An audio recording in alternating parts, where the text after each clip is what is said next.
Bismillahirrahmanirrahim. Assalamualaikum warahmatullahi wabarakatuh.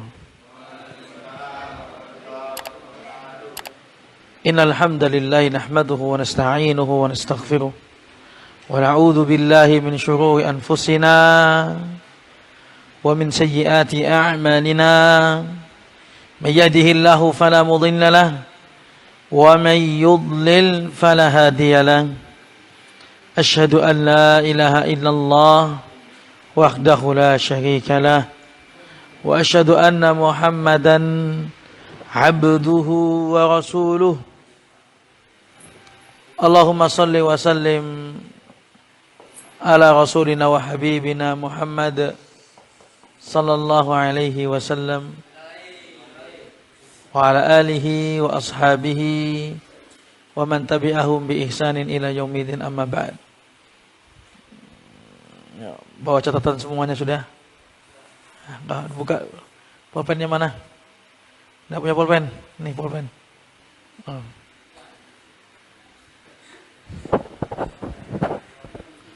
Oke, para ikhwan wal akhwat dan saudaraku seiman dimanapun antum berada, pada kajian sore ini kita bersyukur kepada Allah Subhanahu wa taala bisa memulai kajian ini di sore hari ini dengan insyaallah Allah mudahkan, dan semoga kajian ini bermanfaat buat saya pribadi dan sekeluarga dan buat antum semuanya. Masih berhubungan dengan fikih. Kemarin dah terakhir masalah puasa. Habis puasa haji. Nah, kemarin kalau Ustadz jelaskan masalah haji nggak tepat. Habis haji jual beli, belum tepat juga. Akhirnya saya pilih yang kira-kira antum ini yang hadir di sini saat ini bisa memahami. Maka saya ambil Kitabus Shayd Wadz-Dzabaih Wadz-Dhahaya Wal-At'imati, tentang kitab As-Shayd, berburu.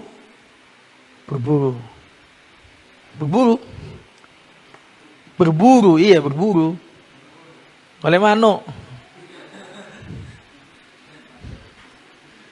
Berburu, kemudian menyembelih, kemudian masalah udhiyah, idul kurban, ya. Kemudian yang selanjutnya at'imah, masalah hewan apa yang boleh dimakan, yang tidak boleh dimakan. Jangan kayak Sumanto, semua dimakan. Oke, bab ini jadi masalah tentang menyembelih. Bagaimana cara menyembelih yang baik, syarat-syaratnya, kemudian rukunnya, kemudian dan sebagainya nanti kita sampaikan. Kemudian juga akan menjelaskan tentang kedepannya berkaitan dengan kurban itu sendiri, kemudian hewan apa yang boleh dimakan. Para santri dan pendengar yang setia, jazak rahimani wa rahimakumullah, tentang masalah as-shayd. Ya, di sini dijelaskan al-aslu fis shaydi qauluhu ta'ala, firman Allah Subhanahu wa ta'ala dalam surat Al-Maidah, wa idza halaltum fasṭadu. Kalau sudah halal silahkan berburu. Maksudnya sudah halal itu bagaimana? Ini ayat berkaitan dengan haji. Orang kalau haji enggak boleh berburu. Wala taqtunus sayda wa antum hurum. Jangan berburu saat haji dan umrah, saat berihram. Jangan berburu. Tapi kalau sudah selesai, wa idza halaltum, kalau sudah selesai ibadah haji dan ibadah umrahnya, fastadu, silakan berburu. Ayat ini menunjukkan bahwasanya berburu itu diboleh. Di mana bentuk bolehnya? Tadinya dilarang, tadinya aslinya boleh, kemudian ada sebab ihram dilarang, habis itu dibolehkanlah lagi. Dalam kaidah usulnya, annal amra ba'dal hadar al-ibahah. Setiap perkara setelah ada penegasan, tadinya boleh, terus ada penegasan, kemudian dibuka lagi, maka hukumnya menjadi boleh. Contoh misalnya, tadi sebetulnya ada habis kajian ini mungkin kamu habis ini mandi. Jangan mandi. Karena kita masih ada kumpul lagi. Nah, begitu mungkinnya gitu ya. Ada kumpul lagi, gak boleh mandi. Berarti nanti habis itu sudah selesai kumpul, berarti mandi. Jadi bukan larangan selamanya, larangan sementara. Dikarenakan itu. Nah, ini asalnya dari masalah berburu. Saudaraku seiman, ya, para santri juga, adz-dzabaih atau sembelih. Ya. Adz-dzabaih itu kalau dalam Islam itu ada 4. 1, nyembelih kurban itu loh.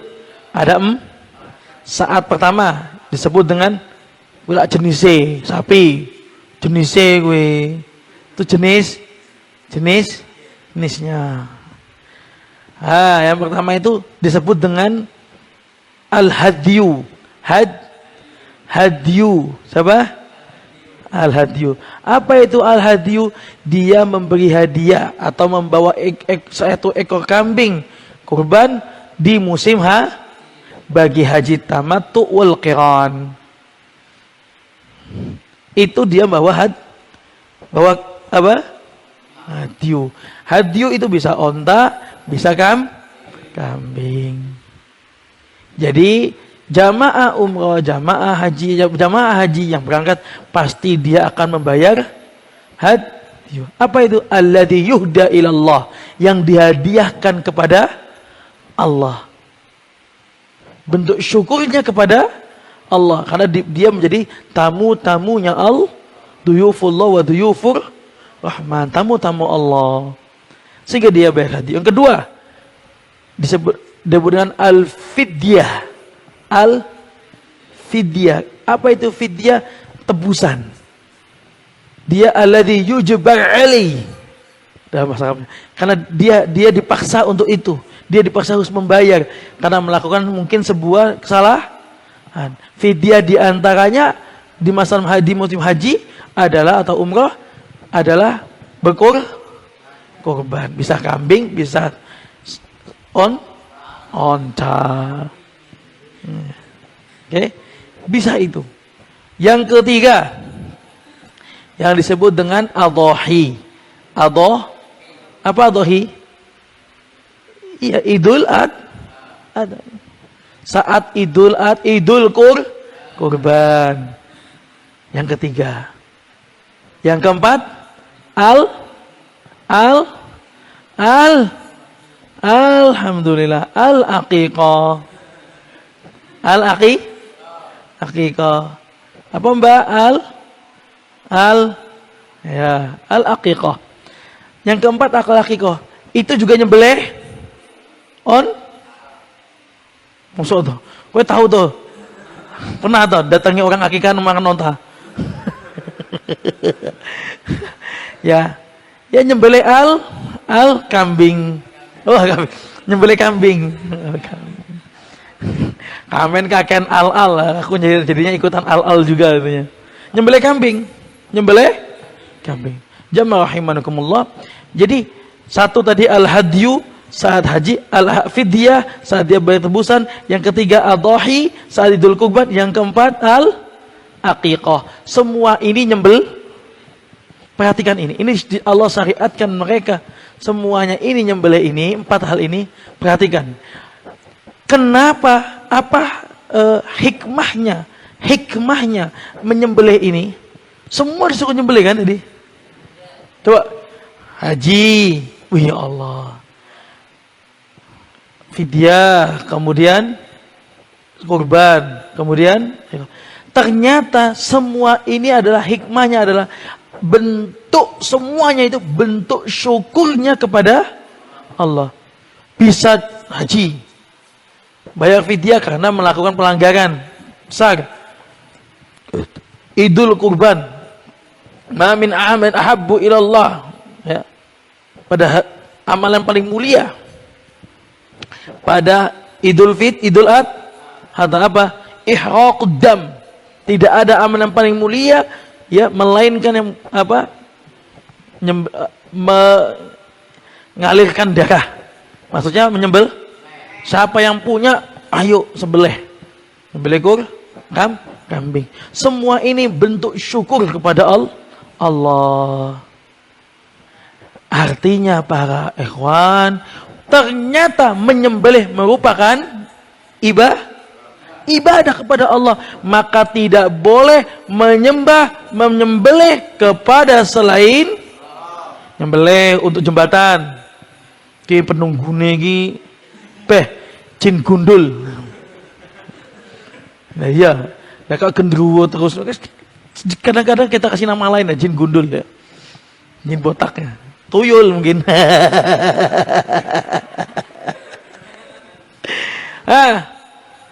Suka ngusil. Orang dulu jembatannya kecil, orang suka lewat, dia disuka disemprit-semprit. Pas mau bangun, cerita, ini dulu suka ganggu. Ada orang jatuh, anak kecil, dicuit-cuit, akhirnya kabur, lari, jatuh, meninggal.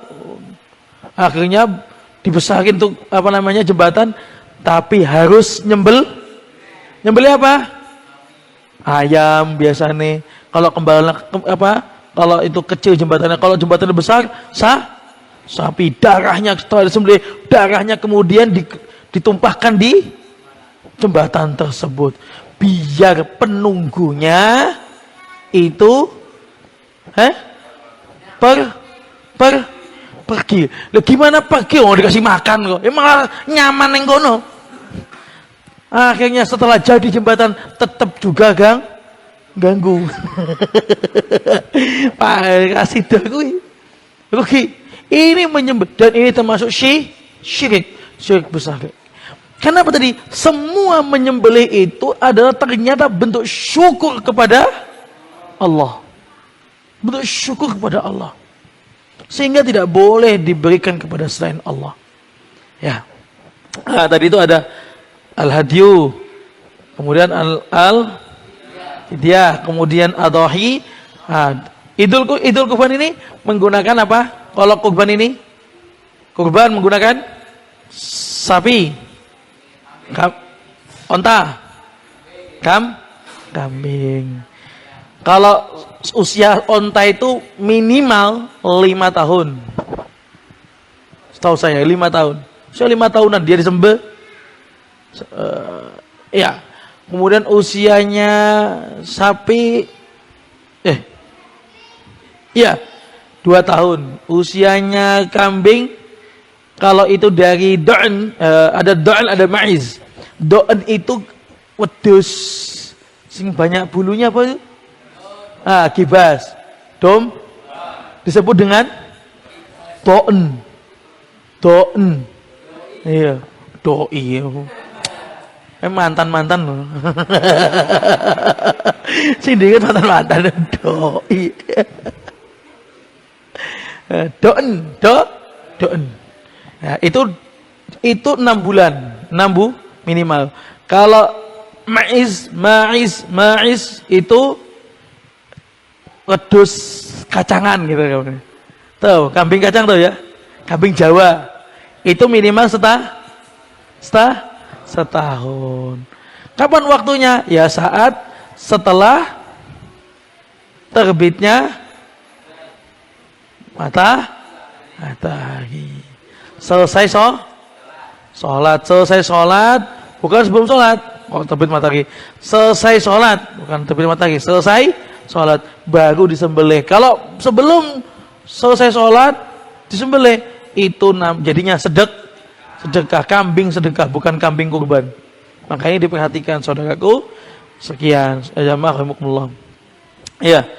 Kemudian dohi ini juga, ya, kambing-kambing ini semuanya ini, ya. Tadi ada onta 5 tahun, sapi 2 tahun, kalau kambing ada yang gibas. Kalau seandainya kambing gibas masih usia cempe usia 4 bulan, Boleh nggak disembelih? Nggak boleh, nggak sah. Kalau misalnya kacang usia 7 bulan, nggak boleh. Boleh. Itu usia-usia mina gampangnya seperti itu. Kemudian ada akikah, sama akikah. Akikah itu yaitu seorang dia bersyukur kepada Allah karena dikaruniai anak. Masya Allah. Pernah dengar kan kisah siapa? Nabi Ibrahim menyembelih anak Ismail. Masya Allah. Itu berat. Karena Nabi Ismail sudah besar. Tapi akhirnya Allah apa? Ganti. Nggak jadi. Sudah digerok gini dalam riwayatnya tuh. Nabi udah. Sudah gini.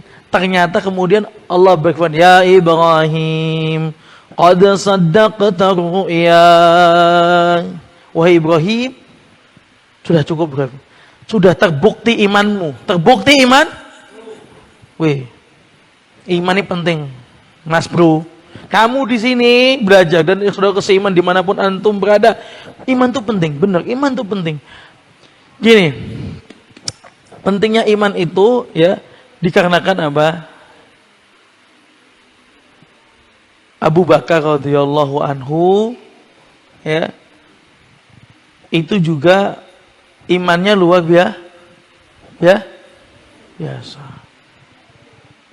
Imannya Abu Bakar radhiyallahu anhu dibandingkan imannya manusia, semua manusia, nggak ada apa-apanya iman manusia ini. Lebih mulia imannya lebih berat imannya Abu. Padahal salat loh ya, misalnya salat, banyak mana salatnya kita sama Abu Bakar radhiyallahu anhu? Ayo, banyak. Ibumu siapa kan, Mas? Ibumu usia berapa? Ibumu usia berapa kok? Berapa usia ibumu? Kira-kira wis.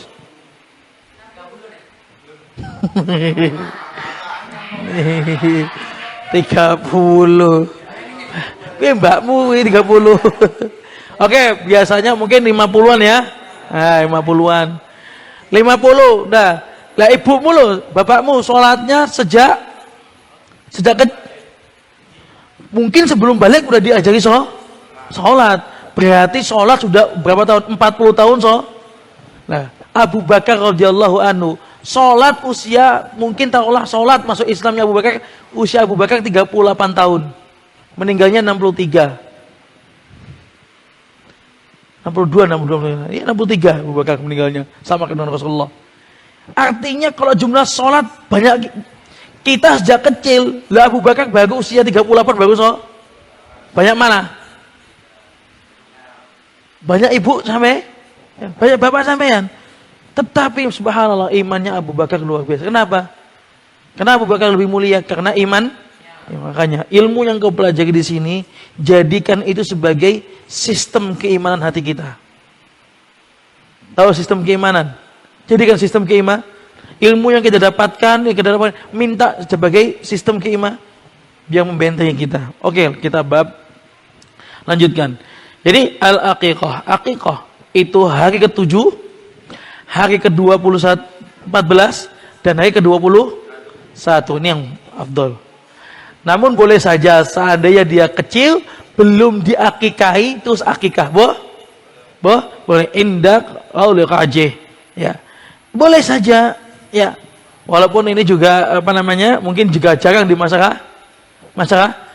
Kenapa? Kullu mauludin murtahanun biaqiqatihi.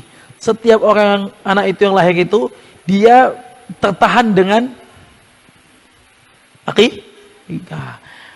Jadi harus diakikahi. Akhirnya nanti dia murtahan tuh terbelenggu, tertahan gitu.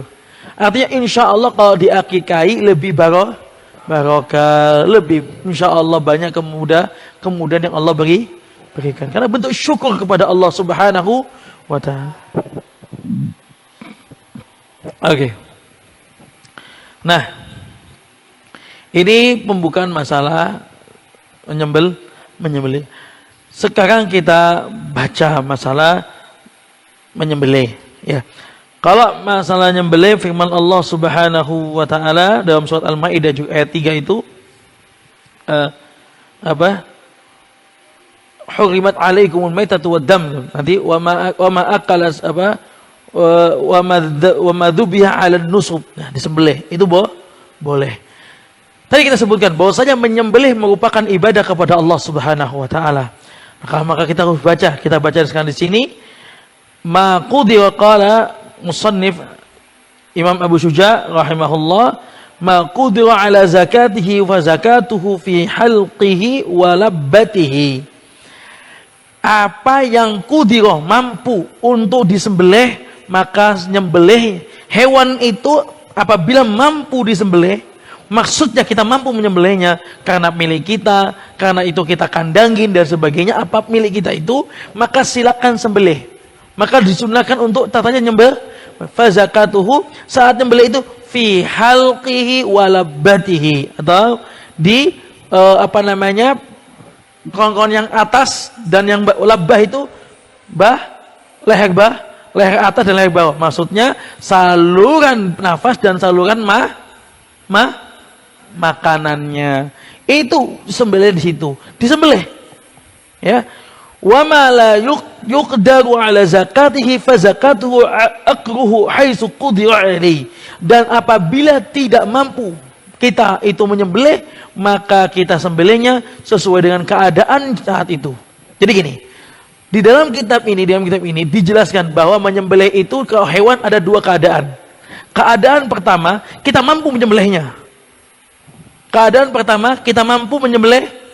Misalnya sapi, itu punya kita kandangin, kita ikat, ya dah, sembelih, dijatuhkan. Gimana nyembelih kambing?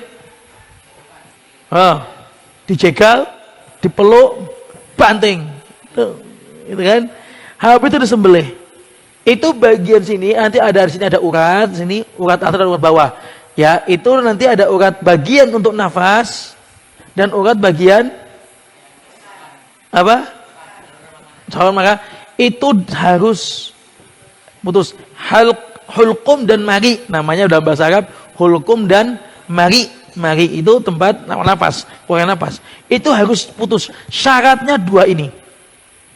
Syaratnya dua ini harus putus. Nah, kemudian yang kedua, maksudnya keadaan pertama kita bisa nyembelihnya, mampu. Yang kedua kita gak mampu, mau disembelih, lep. Kita khawatir mungkin takut hilang, takut nanti malah bahaya, takut ini.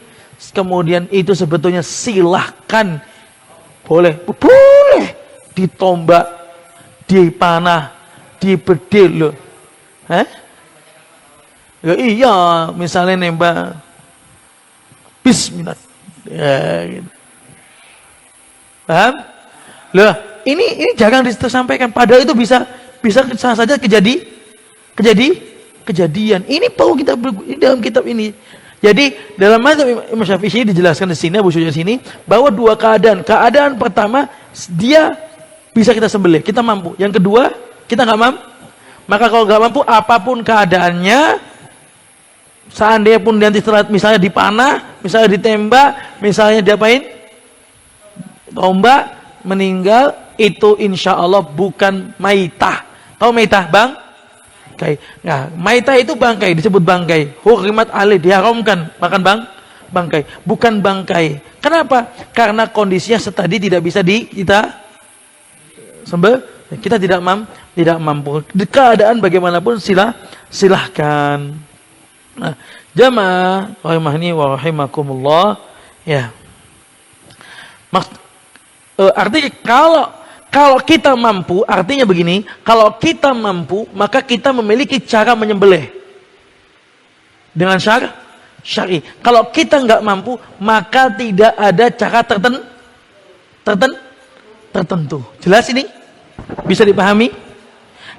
Kalau itu mampu kita sembelih, maka kita punya apa? Cara khusus. Kalau nggak mampu, maka itu dia tidak memiliki cara yang khusus. Sekarang kita mampu. Caranya mampu. Cara yang mampu, maka yang pertama harus yang kita perhatikan adalah juga termasuk zabihah. Zabihah itu ada dua.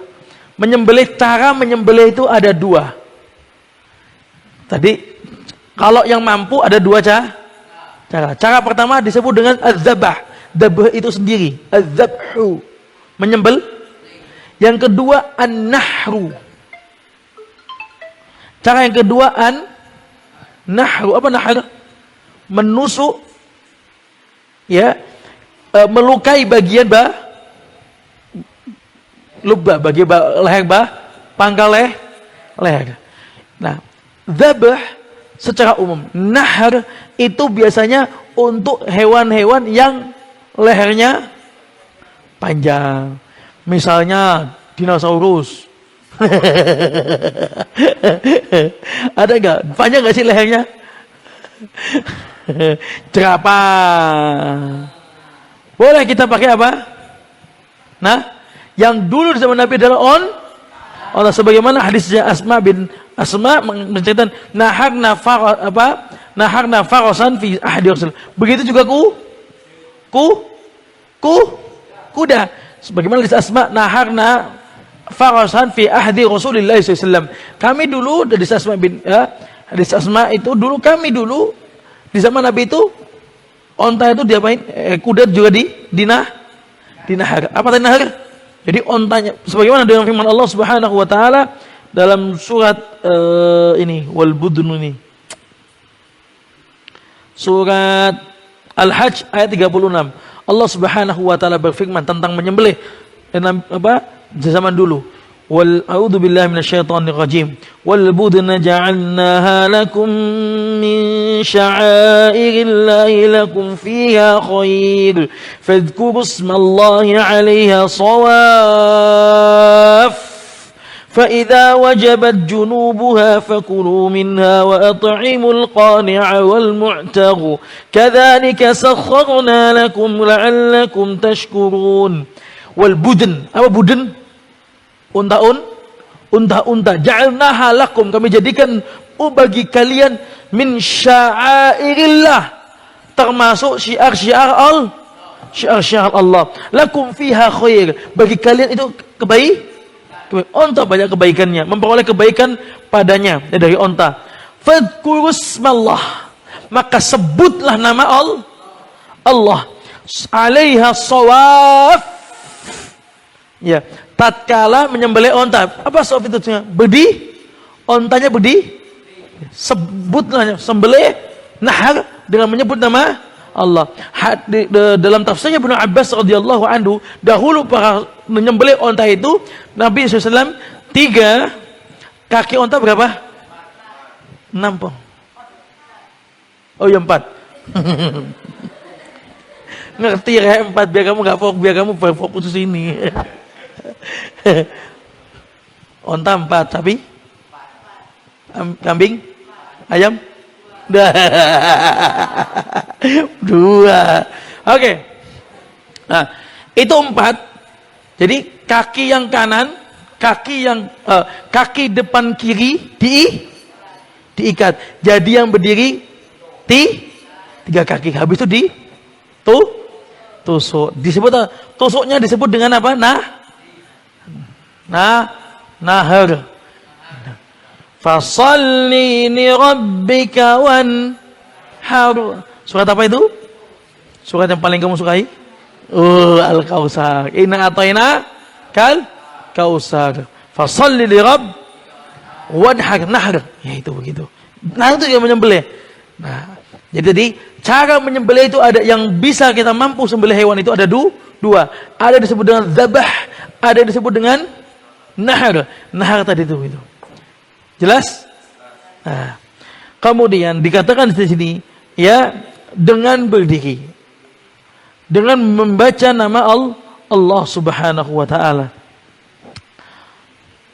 Sekarang yang poin pokok. Jadi pertama, menyembelihnya harus syaratnya biar sah itu bagaimana? Terputus bagian hulqum wal mari atau lubbah. Bagian pangkal saluran apa tadi? Nah, kawan-kawan, nafas sama bagian untuk saluran makan itu harus terputus. Syarat pertama. Maka ini penting sekali. Salah kalau nyembelih sampai kepalanya putus. Tidak benar. Siapa yang pernah nyembelih ayam putus kepalanya? Kena tangannya juga. Saking tajamnya itu.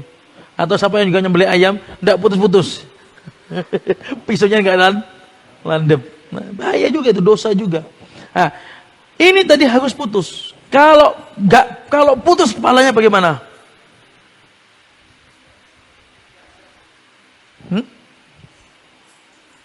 Hukumnya sebagaimana mengatakan makruh, enggak boleh juga. Tapi tetap sah. Boleh dimakan. Cuman misalnya gini, kalau kambing yang di misalnya kalau Idul Fitri itu harusnya nyembelih itu sudah ini dibiarkan dan kakinya dilepas. Biasanya ditali gitu. Sebetulnya Nabi SAW dalam hadis yang sangat sahih juga bahwa Nabi itu disunahkan nyembelih sembelihan kita dengan nyembelih tangan sendiri, kambingnya kita dengan apa? Tangan sendiri. Nabi nyembelih kambing ya yang ada tanduknya. Akarna ini apa itu bisa begitu? Ada tanduknya, 2 bersungguh kerang gitu loh. Jadi belinya yang mahal. Itu Nabi nyembelih sendiri. Bisa kamu nyembelih sendiri? Mana bisa?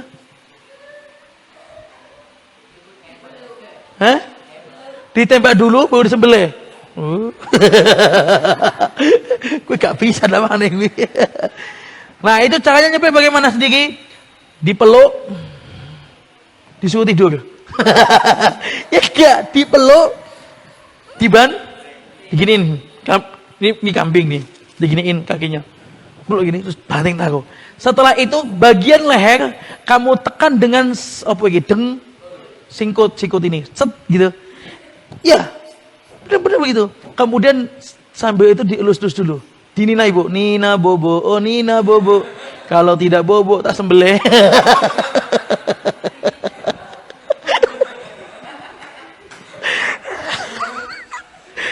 Kamu ketawanya biasa aja dong, jangan pegel-pegel gini. Ya, disembelih. Itu ditenangin. Kambing itu kalau ditenangin dia Nah, yang nggak bikin tenang tuh kalian. Kambingnya nggak tenang, kamu malah, nggak tenang dia, takut. Tenangin aja. Pelus, udah tenang. Tutup kupingnya di matanya. Set. Itu enak itu. Sembelih set sekali tarik. Kemudian sudah putus dah, biarin itu. Nah, itu kalau kakinya dilepas dia akan nendang ke belakang. Ada Ustadz kambing udah sembelih berdiri lagi. Ada? Sapi juga ada. Nah, itu kan ya kalau itu pegang lagi. Tapi kalau udah terputus ya sudah. Dibiarin sampai kemudian tidak ada gerakan, baru diputus kepalanya. Begitu yang benar. Jelas? Ini jangan menyembelih kambing dan sebagainya. Begitu pun juga sapi dan sebagainya. Jadi tidak harus putus kepala, bahkan tidak benar sampai putus kepalanya. Nah, jamaah rahimani wa rahimakumullah. Yang kedua, tadi yang pertama tadi syaratnya tadi terputus. Yang kedua adalah hewan yang kita sembelih juga hewan yang boleh dimakan. Ingat sekali lagi, hewan yang boleh dimakan, yang dia ada darah, kita sembelih seperti ayam dan sebagainya, yang boleh dimakan. Adapun maka nanti kita bahas di at-imah. Cuma kita ini di masalah makanan, hewan apa yang boleh dimakan ya, kita bahas di bab agak terakhir. Ini yang kita bahas adalah artinya kalau hewan yang nggak boleh dimakan, artinya secara hukum asalnya dia nggak boleh sembelih, ya nggak boleh dimakan dong. Ya iya. Hewan yang nggak boleh dimakan, contoh seperti hewan apa? Singa, keren. Babi, anjing. Ada hewan yang di Indonesia nggak ada, tapi termasuk nggak boleh disembelih itu, nggak boleh dimakan. Hah? Iguana.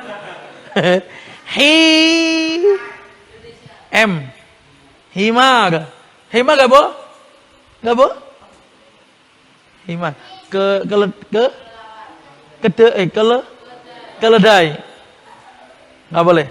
Jadi dah terus Kanjeng itu punya asalnya dia nggak boleh orang nyembelih malah hukumnya nggak boleh. Himar nggak boleh, dibiarin aja sudah. Paham ya? Yes. Ini hukum. Kemudian yang paling pokok di antara syarat-syaratnya menyembelih adalah alatnya. Jadi ada hewannya, ada caranya, ada kemudian itu rukun-rukun yang nyembelih ya. Ada alat nyembelih apa?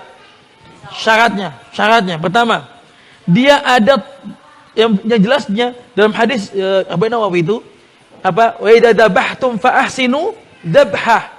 Kalau kau sembelih dengan yang paling terbaik caranya. Iya, terbaik. Jangan kambing itu digeret, mau panggil geret. Jangan. Itu yang baik itu. Kalau dia bilang mau gelemo.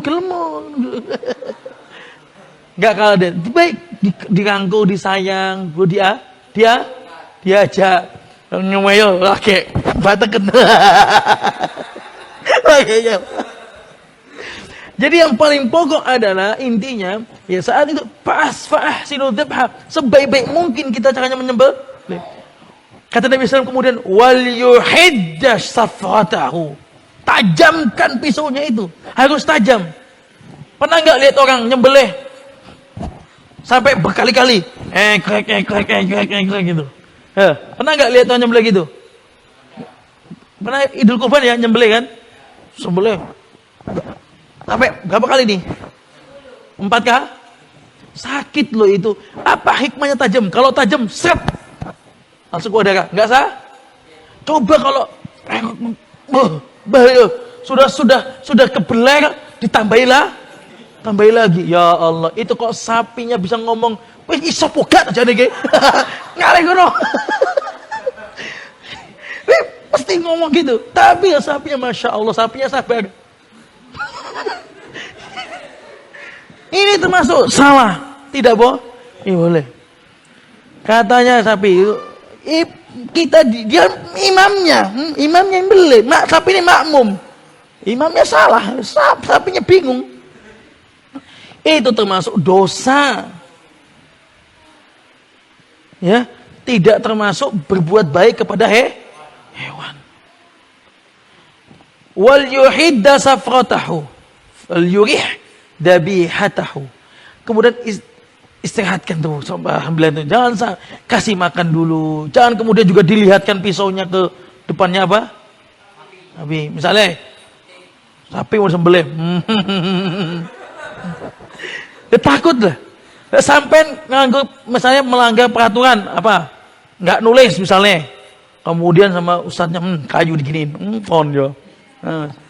Apa itu? Bikin apa? Bikin deg-degan, bikin enggak boleh bikin takut. Termasuk dosa besar, ngeprank itu nggak boleh. Loh iya, itu bikin takut toh? Benar nggak? Walaupun setelah itu dia maaf ya, tapi aslinya ngeprank itu bahaya. Jamaah rahimani wa anak-anak semua yang mencintai, ya. Tahu ngeprank nggak? Hah? Itulah. Sekarang lagi zamannya ngeprank, ya. Kamu udah diprank sama bahaya, diprank masuk neraka, ngeprank. Ngawur, nggak boleh ngeprank, ngawur, bahaya ngeprank. Ya. Nah tadi kembali kepada masalah pisaunya harus tajam. Maka pisau itu harus punya tarf, dia punya ujung untuk pisaunya sininya bentuknya gini. Apa namanya? Nggak ada ujungnya. Harus ada ujungnya. Ada untuk nusuknya. Sebetulnya nyembelih itu juga tidak menggunakan tengah. Kalau nyembelih yang benar tidak menggunakan tengahnya pisau, tapi ujungnya set gitu tuh. Makanya cepat gitu. Iya. Kalau pakai tengah itu ya dari ujungnya doang, set gitu doang. Nah, saya nggak bisa, cuman ya nyontoh juga nggak udah nyoba, tapi insya Allah ya sudah benar, tapi tidak maksimal banget ya. Butuh latihan. Kemudian ya dia tajam, berarti yang dua tajam ada ujungnya. Nah, ini semua ini syaratnya alat. Sekarang kata Nabi SAW, kecuali ma'an haroddam, kata Nabi SAW, wa dzakara smallahi alaihi fakul. Apa yang darah itu bisa mengalir dan disebutin nama Allah dan disebutkan nama Allah, maka silakan makan. Walaysa sin wad-dufr, rawahu Bukhari Muslim. Ya, tapi enggak boleh dengan asin gigi. Ada selain azman, apa namanya? Tulang. Wad-dufr dan kuku, enggak boleh. Jadi enggak boleh nyembelih dengan kuku, tulang, enggak boleh. Kuku itu madal habasyah, kata Nabi SAW, disebut dalam Ahmad dufru fa madal habasyah. Itu termasuk alatnya orang Habasyah, Ethiopia dalam menyembelih. Enggak boleh. Terus pakai gigi, pakai tulang, enggak boleh. Semua alat ini harus tajam, walaupun dia tajam. Misalnya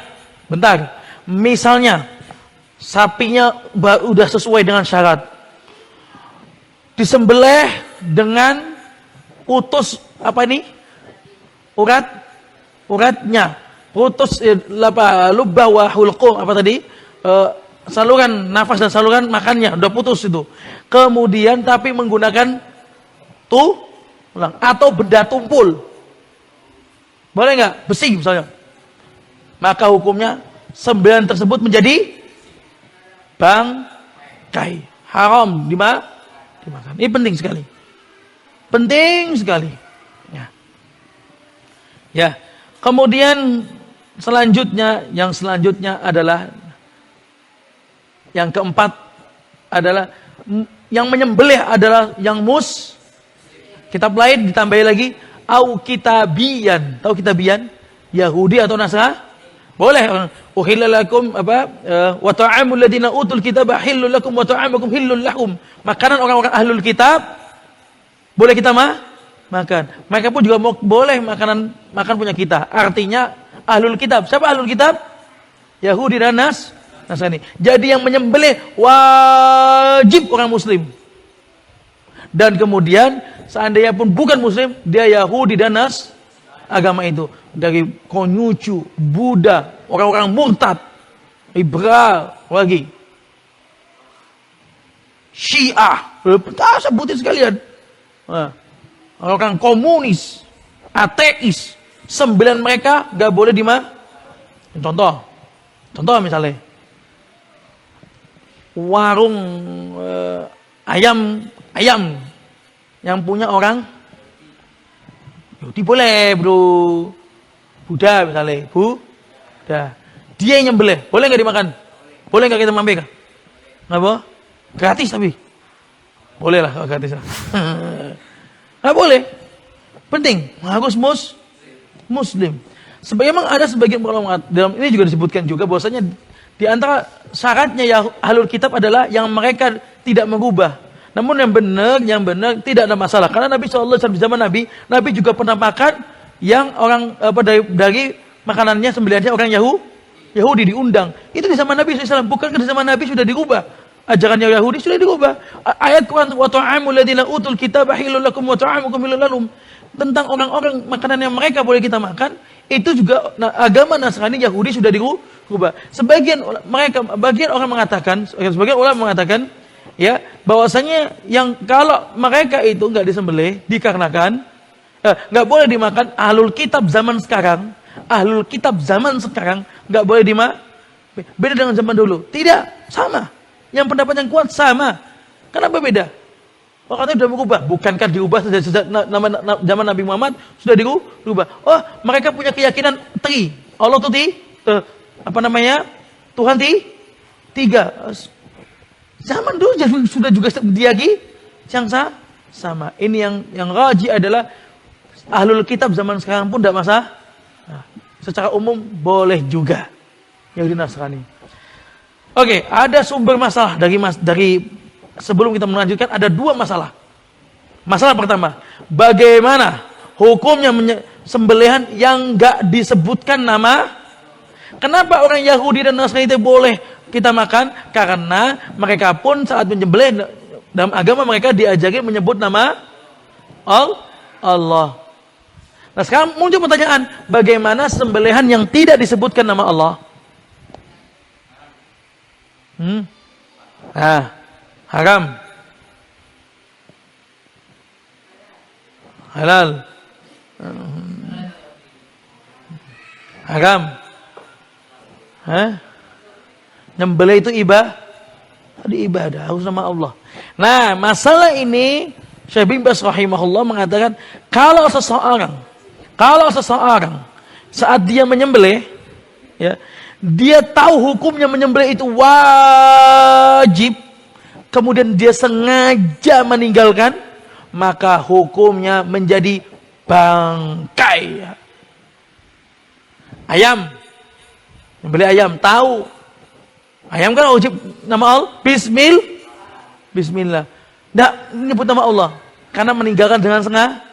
Padahal dia tahu hukumnya itu, maka itu menjadi bangkai. Gak boleh. Ya. Kemudian yang kedua, kedua. Kemudian kalau seandainya dia lupa atau tidak sengaja, maka hukumnya pun tidak apa. Maka silakan dimakan. Jelas? Jadi asalnya membaca ini adalah hukumnya wajib. Kalau tidak dibaca, maka kemudian hewan tersebut menjadi bangkai. Muslim yang nyembelih, sapinya sudah siap. Hati-hati kalau Idul Kurban itu. Lecet gitu. Lupa nyebut nama Allah. Ngeremehkan bisa bahaya. Jadi, harusnya di Idul Kurban jadi Idul bangkai. Oke. Selanjutnya masalah selanjutnya yaitu hukum bagaimana zaman ini zaman modern. Ada enggak sekarang nyembelih itu pakai mesin? Ada enggak? Banyak ya, Ya sekarang loh, nyembelih ayam jumlahnya 1000 ekor. Ya kesel wi. Bismillah. 1000 ekor, 10.000 ekor, perusahaan-perusahaan besar, perusahaan-perusahaan besar, oke, perusahaan-perusahaan besar, 10.000 ekor, 100.000 ekor, mereka akan menggunakan apa? Bagaimana menggunakan hukum yang menggunakan mesin untuk nyembelih? Ini jawaban fatwa ya, seperti misalnya Syekh bin Baz juga menjawab yang sama. Jawaban Syekh bin Baz rahimahullah, yang pertama, memang hukumnya pertama boleh. Membeli mesin untuk menyembelih itu boleh. Syaratnya mesinnya pun tajam. Kedua, yang menjaga mesin itu Muslim atau kitabian Yahudi Nasrani. Tapi yang utama Muslim yang jaga. Kenapa?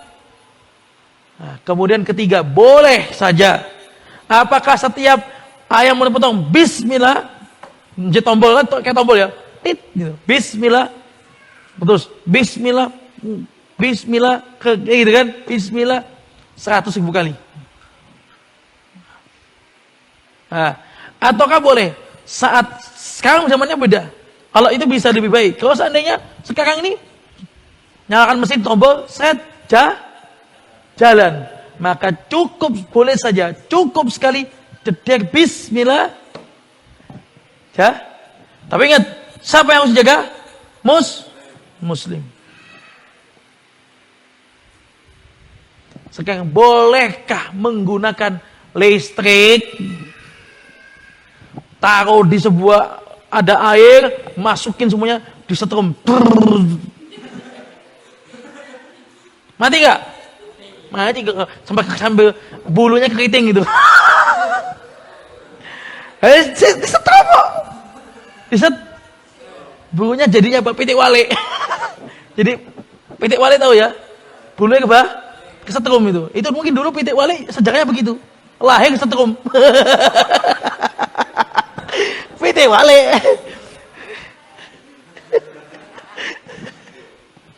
Nah, kemudian boleh nggak pakai listrik? Boleh nggak pakai listrik?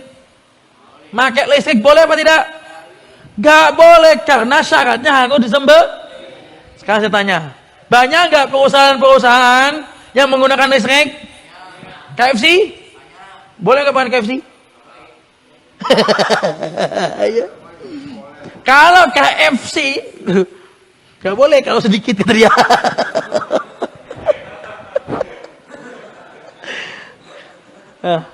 KFC, kalau KFC itu nyembelihnya dengan mesin yang menjaga muslim boleh.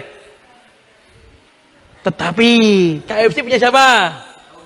Yahudi, pegawainya bisa juga. Mau sama pegawai Nasrani, lebih saja pegawainya muslim, bisa aja pegawainya budak. Wallahu a'lam. Yang jelasnya kita lebih baik menghindari. Sekarang alhamdulillah ada Kentucky-Kentakian. Kentucky terlalu itu 6.000, 4.000. Ada paha kanan, ada paha kiri. Ya kan? Jadi enak itu. Itu saja beli, enggak usah Kentucky. Ya, lebih mahal. Kemudian nah, kalau yang ini lebih murah. Kalau mau Kentucky ajak Ustaz, insyaallah boleh. Sesekali.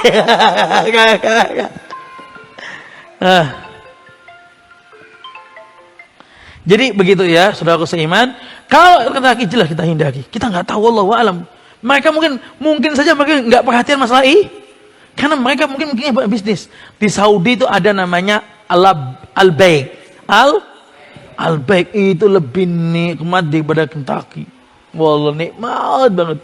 Itu ayamnya itu, oh ayamnya ya, daging semua. Ayamnya itu, bumbunya ayam itu berada di dalam. Loh, Kentucky kan nyocol-nyocol gini, ya kan? Gitu. Kalau ini al-baik itu ayamnya di dalam, oke? Bumbunya di dalam, spesiesnya juga enak, pedesnya juga enak. Kemudian murah. Kalau Kentucky mungkin sekian ratus ribu, ya kan?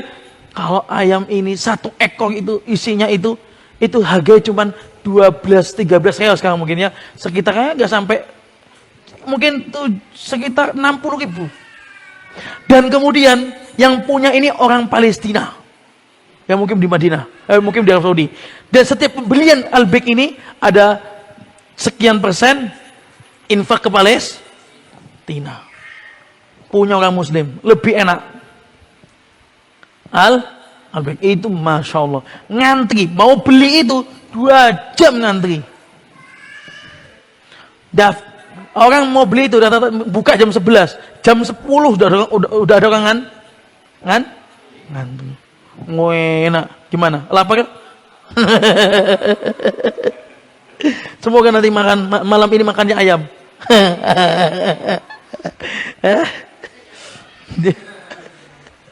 Ya, jadi itu boleh jelas hukumnya udah syarah. Sekarang saya tanya, kan tadi contoh perusahaan besar KFC, banyak nggak perusahaan-perusahaan kecil, misalnya geprek, misalnya ini yang punyanya, misalnya contoh di Bali, agamanya apa? Bali Hindu, Buddha banyak kan gitu kan. Gampangnya begitu ya. Loh, boleh nggak kita mampir ke geprek mereka? Ini perlu kita pertimbangkan. Kenapa? Karena bisa saja nggak tanpa nama Allah. Perlu pertimbangkan. Atau di Jawa ini banyak perusahaan-perusahaan mungkin yang bukan punya non-muslim. Nah, kalau bisa geprek-gepreknya atau apalagi ayam apa, kita cari yang toko muslim, insya Allah dia memperhatikan. Lah Ustaz gimana? Dia beli ayamnya udah ayam mati. Aduh, kalau udah begitu, wallahu a'lam. Gak apa, nanti kamu punya ide bikin toko geprek Islami, disembelih dengan cara Islami, dilihat oleh Ustadz al-Islami. Laris gak? Laris. Teman saya jual bakso Zam-Zam. Bakso ini ada kuah Zam-Zamnya. Laris. Walaupun 1 tetes Zam-Zamnya. Loh, biar kecepatan berkahnya. Di Saudi itu Idul Adha saat nyembelih itu nyembelih itu enggak sembarangan. Itu ada mahasiswa S2, S3, petugas-petugas yang ngerti masalah itu, memperhatikan sembelihannya, hewannya, cacat panda itu ada petugas. Memang harus begitu. Kenapa yuk? Kenapa? Karena makanan haram yang masuk ke dalam tubuh kita bisa menggagalkan doa kita. Karena makanan haram yang masuk ke dalam tubuh kita bisa menggagalkan doa kita. Kudu doa ini terangkat, tapi nggak terangkat. Makanannya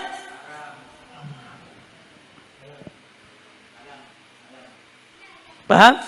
Sehingga kalau seandainya antum ini mungkin siapapun buka toko geprek ayam atau apa kek, pokoknya ayam kemudian disembelih dengan yang syar'i. Boleh? Boleh saja. Untuk syiar juga. Ya. Nah, jamaah rahimakumullah. Tadi sampai mana tadi ini? Sampai mana? Kok albek ya tadi? Oh, hukum pakai mesin. Ya, yang nunggu adalah siapa? Ya, yang nunggu adalah yang muslim. Jadi mesin itu boleh. Tapi yang nunggu siapa? Muslim. Dengan baca bismillah. Ya, adapun maka makanan tadi yang bahaya tidak dengan bismillah, hati-hati ya.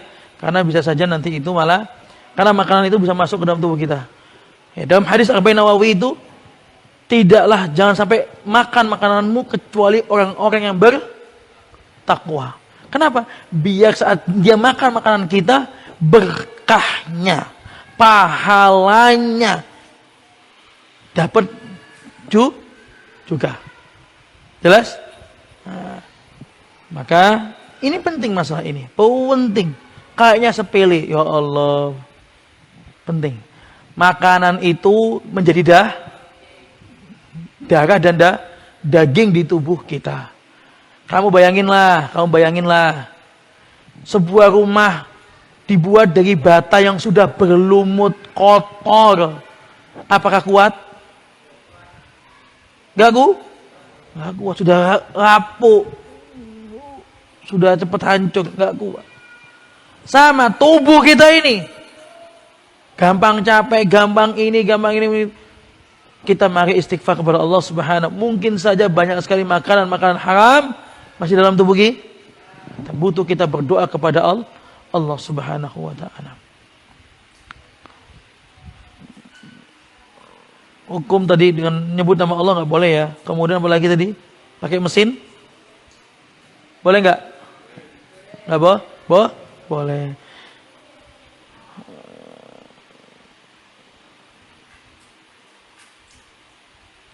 Oke. Ya. Oh, udah jam 5. Jadi Pak ikhwan dan akhwat semuanya, silakan. Mungkin ini saja bisa kita sampaikan. Ya, insyaallah pada pertemuan selanjutnya kita akan lanjutkan. Ya. Kemudian yang butuh dikasih perhatian, garis bawah, hati-hati dengan makanan yang tidak halal. Kenapa? Bahaya. Contoh, saya mau kasih contoh. Mas, rokok haram atau halal? Rokok halal apa haram? Rokok, ya. Rokok haram. Oke. Satu biji aja. Sepak apa satu biji? Sepak haram ya. Sebiji? Sehisapan gitu doang. Haram. Oke. Sekarang sampean nanti kepepet tak kasih 1 M. Orang ngasih kamu 1 M. Duit. Kamu butuh 1 M, banyak enggak? Kamu disuruh ngisep rokok sekali aja. Wes enggak usah di depan orang, di kamar sendiri. Nanti kalau udah kamu foto cepret selfie gitu, laporkan. Kamu dapat uang 1 M.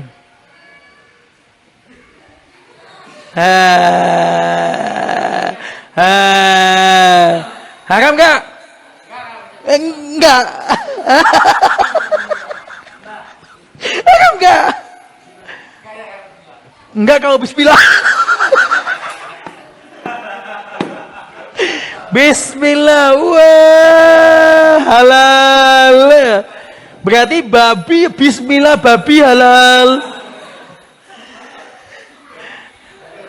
Ini uji keimanan loh.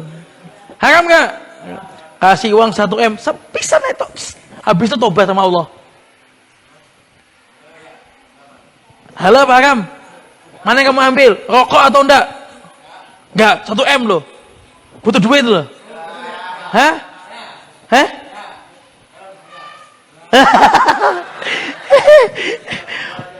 Harusnya kalau iman kita kuat, no.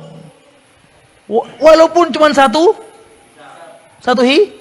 hisab. Kenapa? Karena Nabi SAW bersabda, ittaqillah walau bisyaqqi tamrin. Takut sama Allah, takut neraka, walaupun hanya sebiji infak sebiji kurma. Artinya jangan 1 kali tobat habis itu kasih M. Iya kalau sempat tobat. Dan bahkan seandainya pun saat itu belum dia meninggal, tapi karena meremehkan ini, walaupun cuma 1 hisab saja, 1 kali pus gitu, itu bisa mendatangkan kemurkaannya Allah. Karena hati-hati meremehkan sebuah dosa. Kalau dikasih 1 M, nolak. Kenapa? Iman nggak bisa dibeli. Iman nggak bisa dibeli dengan murah. Harus mahal. 1 M mahal ya. Oke, ini cuma uji gimana, ujian. Ya paham ya? Pokoknya kita muslim, kita belajar muslim yang kuat. Haram ya haram, kita belajar yang kuat, gak sampai kena kita. Bismillah, minta sama Allah. Kita akhiri dengan doa kafaratul majelis. Semoga apa yang bisa kita sampaikan bermanfaat buat anak pribadi. Jazakumullahu khairan katsira. Subhanakallahumma bihamdika asyhadu an la ilaha illa anta astaghfiruka wa atubu ilaik. Wassalamualaikum warahmatullahi wabarakatuh.